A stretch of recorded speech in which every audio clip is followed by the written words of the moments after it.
I get a lot of questions about mashed potatoes, sweet potatoes, things like that. And every year I make sweet potatoes for Thanksgiving, and it's been a pretty big hit. So I'm gonna show you how I make my sweet potatoes so you can make them too. First thing to do is get plenty of sweet potatoes, depending on how many people you're going to feed. You need to make sure you have the right amount. Now, one thing I like to do, a lot of people will say wrap them in tin foil and cook them. I actually prefer to peel them and cook them separately, just because it avoids the having to peel them and deal with them later, and it makes the whole cooking process a little bit easier. So I'm going to peel these, and then after I peel them, I'm going to dice them up into small squares so they cook faster. The larger the sweet potato, the less peeling you have to do. If you have smaller sweet potatoes, then obviously you've got to do a lot more peeling. So this allows you to do it, especially if you're chopping them up and you don't need to serve individual sweet potatoes to people. Getting them nice and big makes it really easy. And I personally haven't noticed a difference in the taste or the quality of the potato, whether it's small or large. Okay, so we got all 4 sweet potatoes peeled. You can see they're not exact.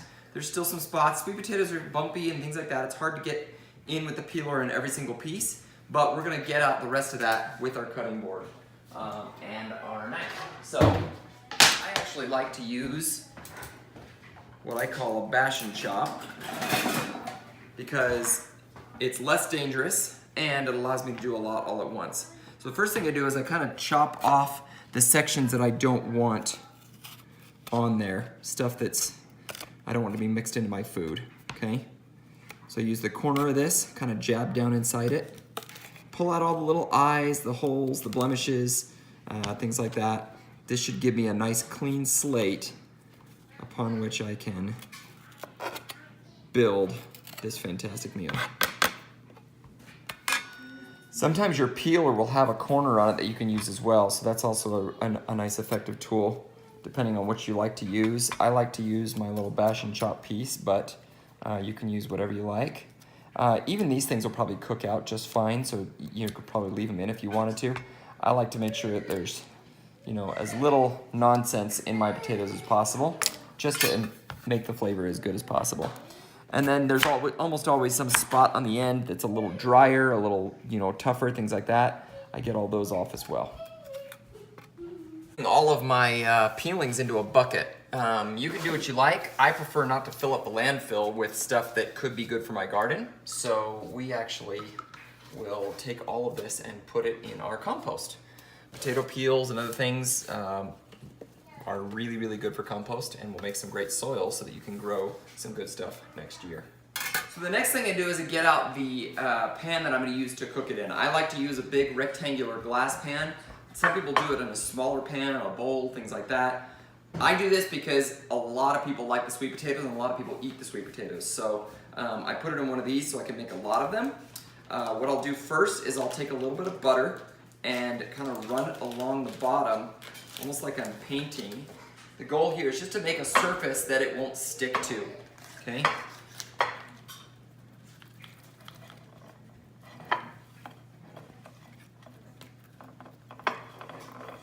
Get it on the sides so that as I'm pouring stuff in the sides, it doesn't have to be perfect, but just kind of give it a nice coating all the way around. This will also help add to the flavor.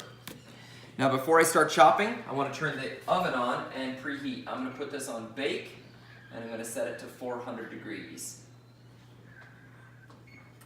Okay, now it's time to start chopping up the potatoes. As I chop them up, I'm going to put the cubes inside this, and then I can take this and put it directly into the oven. First thing I do is I like to split it down the center. Now, sweet potatoes are big. You want to be careful not to cut yourself. So I'll always cut away from myself, go about halfway through on one side, halfway through on the other, and I kind of work my way down, okay? Then when I get my blade in there, I can actually pull it apart and usually split it. In this case, this one's so big that I'm gonna go through again. So with these split like this, they're not gonna rock and they're a little bit safer. Now I can go in and I'm going to cut them into sections. So I start again, cutting kind of away towards the edge. Okay? Once I've got that, I can turn it. In fact, this one, because it's so long and because it's so wide, I want my sections to be about 1-inch cubes. So poke in and go here, poke there, go there, Do the same thing over here. Once I'm done, I can rotate, and it's chop, chop, chop.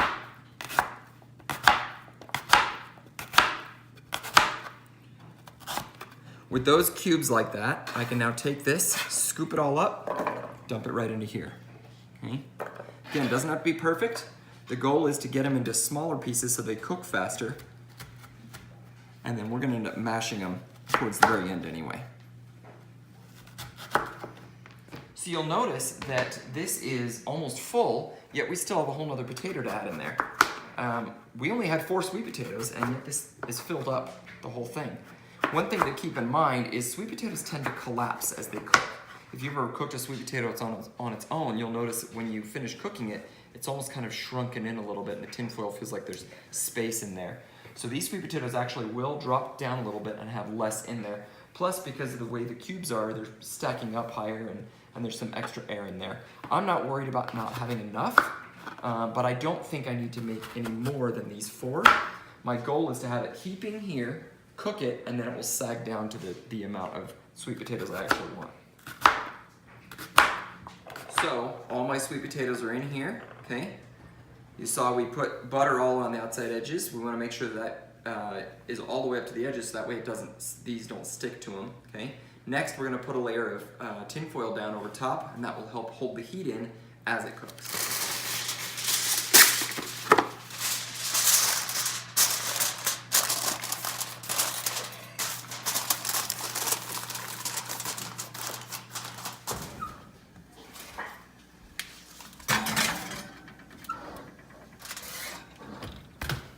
So at 400 degrees, we are gonna cook those for probably 30 minutes and check them, and then probably do another 30 minutes after that. But it's always good to check them every 30 minutes just to make sure pieces aren't burning, to make sure that it doesn't cook faster than expected. Alexa, set a timer for 30 minutes.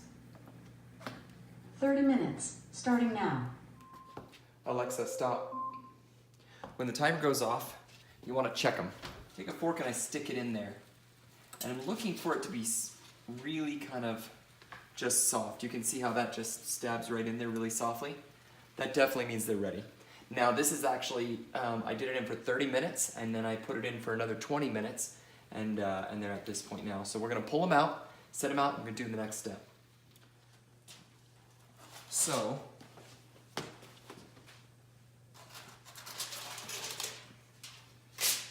they don't look like much, but what we do next is I get out brown sugar.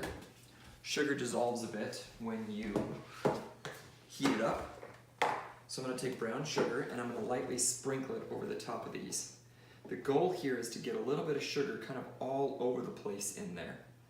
But I also want to let the sugar kind of caramelize in there, and the heat from the cooked potatoes will do that. Now once I've got this done, the next thing I want to do is put some pats of butter in there, and that will help melt that a little bit more too.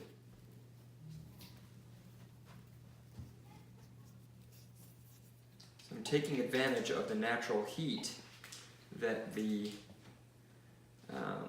potatoes have to melt the butter and melt the sugar and things like that. Now you could do all these steps separately if you wanted to, but I'm taking advantage of what's already there. How much butter you put is up to you. The more butter you put, the more flavorful it is. If you put too much butter, it's gonna end up being kind of soggy. So you wanna try and find the right line. I generally will do about 1/4 of a stick of butter, about that much, kind of throughout, and let it kind of soak in and mix around. Once this has kind of had a chance to dissolve and caramelize, we're gonna stir it up and get all that mixed together.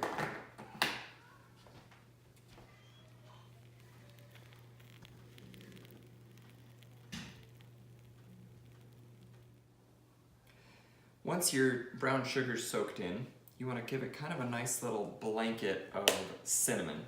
Now it might feel like a lot of cinnamon on top of the stuff, but as you mash it all in, it's going to mix it in and it won't be too much. If you feel like it's too much, obviously you could taste it and decide what you want to do. You don't have to do that much. And then the other thing I'll do is I'll take that kind of blanket of cinnamon, I'll take another little round of brown sugar and sprinkle it over the top, so that as I'm mashing it in, it's helping to mash in some of the brown sugar in there. One thing you gotta watch too is oftentimes you have a tendency to put everything in the middle. You wanna make sure you get all the way to the outside edges, because You want that to all mix in, and all of this stuff as it's finishing up its cooking, because it's still cooking here in the pot or in the pan, it's soaking in these ingredients into the potatoes, and that helps give it the flavor.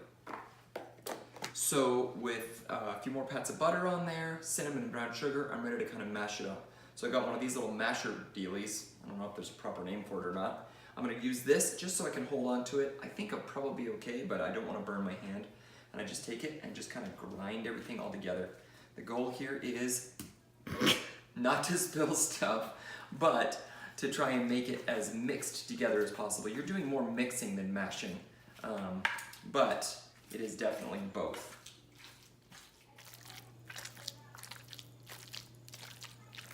One thing to note, so you'll notice as you're mashing things up, you'll start to see that some pieces are not getting the flavor on them. So this is really light colored, this is really light colored, that's light colored.